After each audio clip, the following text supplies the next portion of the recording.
I have never been a fan of lawsuits. 90% of the time, lawsuits are nothing but a cash grab. It's someone looking for something for nothing. Instead of being like the other hardworking bums and walking down to the welfare office to get free money, they will look for a wet floor to slip on. Ooh, I sprained my ankle on your wet floor. Pay me.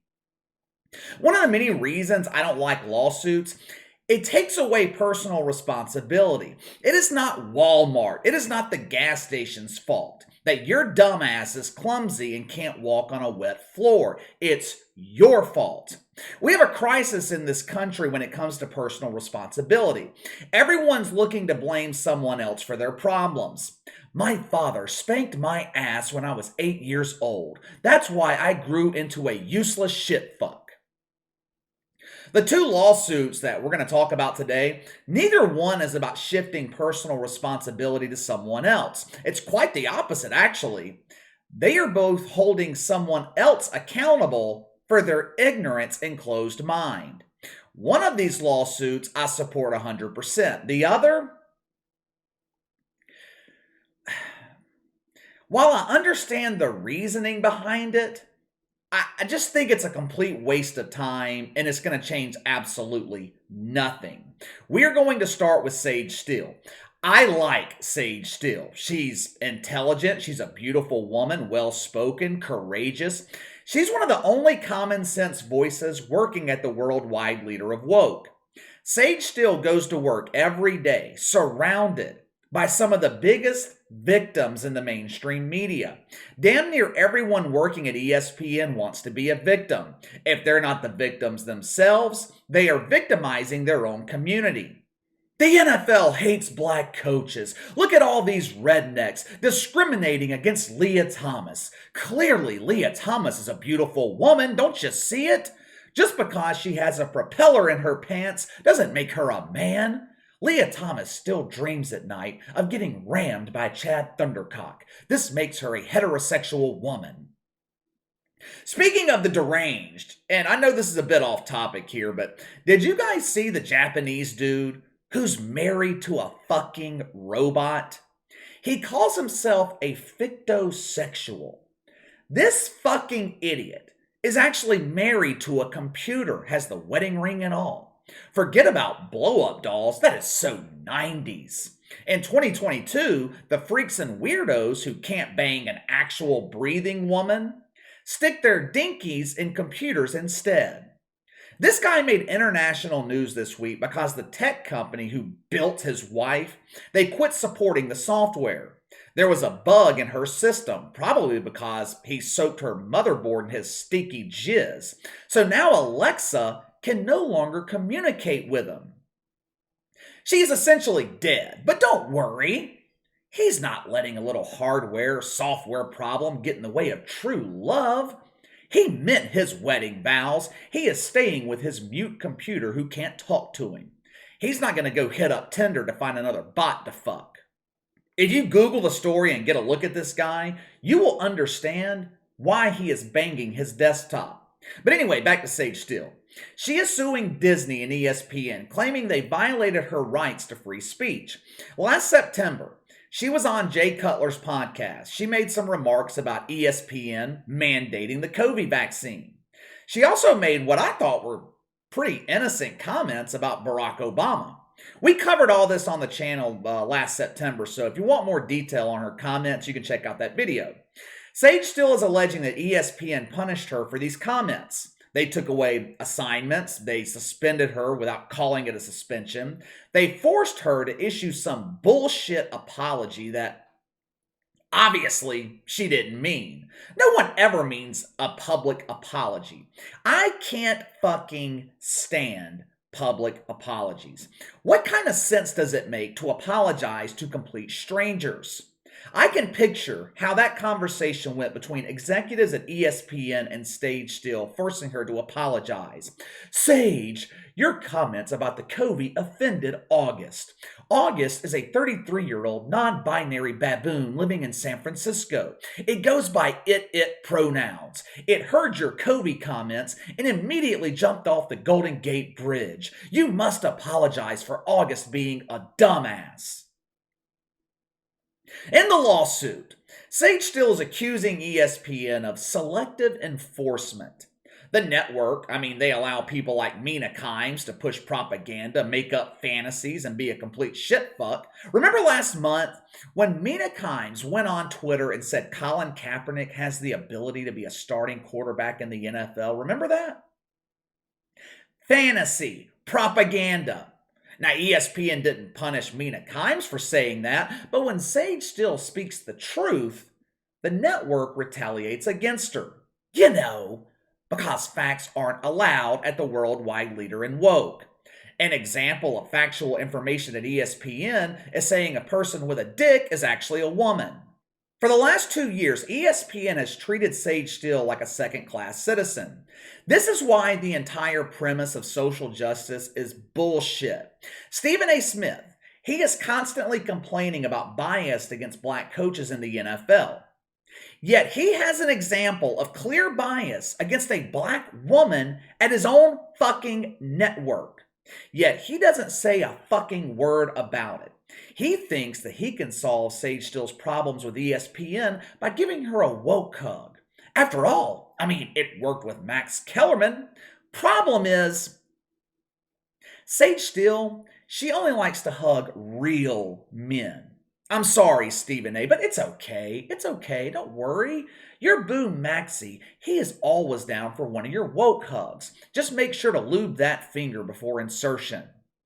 When I first heard about this lawsuit yesterday, the first thing that came to my mind was, why? Why? What is the purpose of this lawsuit? KC, Sage Steele is trying to force ESPN into providing a less hostile work environment. Oh yeah? Well, that's not gonna work. I will say the same thing I say when talking about Brian Flores' lawsuit against the NFL. You cannot force people into compliance. You are not going to change the environment, the atmosphere, the mentality at ESPN by filing a lawsuit. It's not going to work. I like Sage Steele. I have nothing but respect for her. But if it's so miserable working at ESPN, why do you still work there?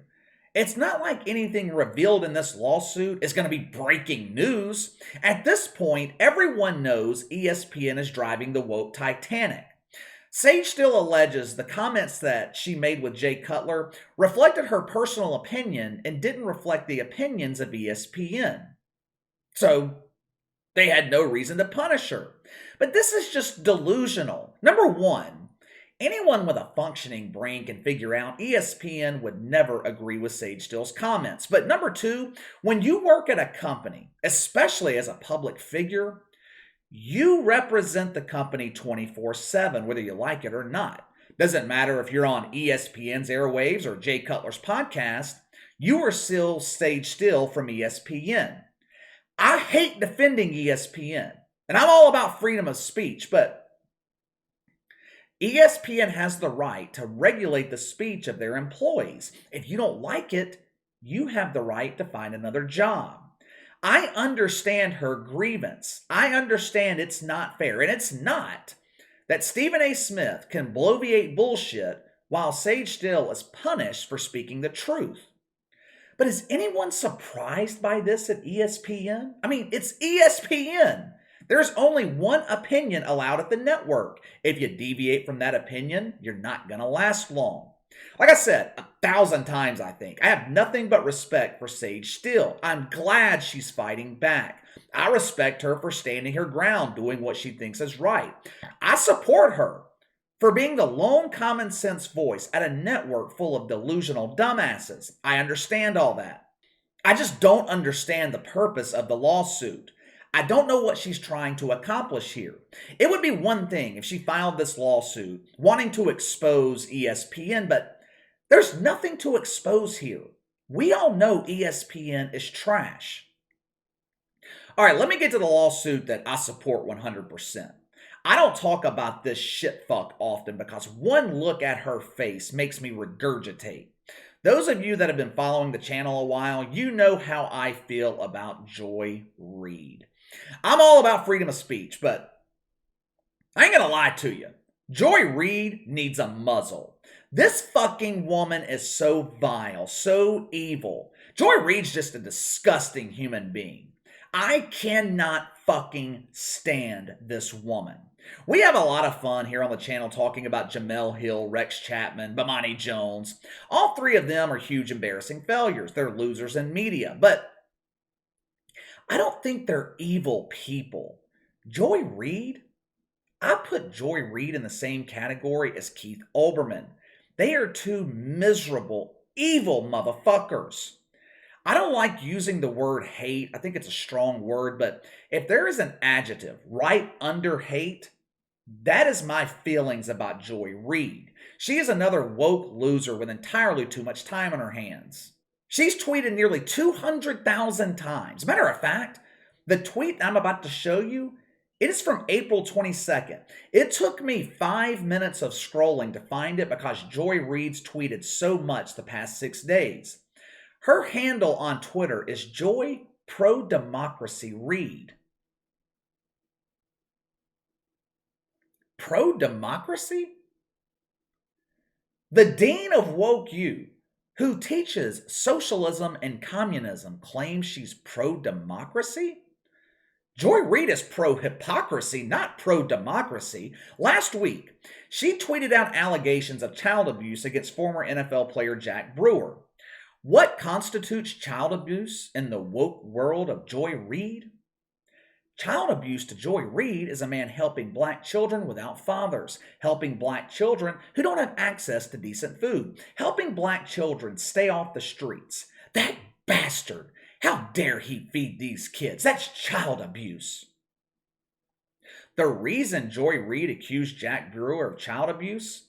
They attended an anti-CRT rally held by Ron DeSantis. You see, in the world of Joy Reid, you are not allowed to support anything Ron DeSantis, the evil white man.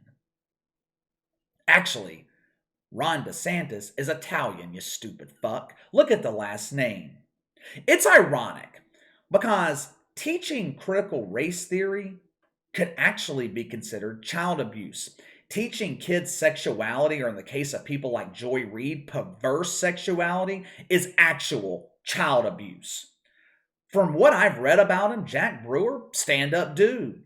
And he has to deal with Lucifer reincarnate, accusing him of child abuse. He is suing Joy Reid for defamation of character, and I hope he wins. I don't want MSNBC to pay this out. They shouldn't have to pay. Joy Reid made these comments on Twitter.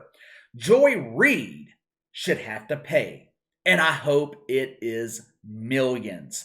I hope he sues her into bankruptcy. Like I said, I don't usually like lawsuits, but when you're accusing someone of child abuse, I'm all for it. Plus, I'll admit, I'm a little bit biased here. I am. In case you didn't notice, I detest Joy Reid. So my opinion on this is a little bit biased, but I'm just being honest with you. I like to see people like Joy Reid held accountable for their bullshit. But let me know what you think. Give me your thoughts on Sage Steele suing ESPN. Me personally, I don't understand the purpose. Maybe I'm missing something. Maybe you guys know something or see something that I don't see.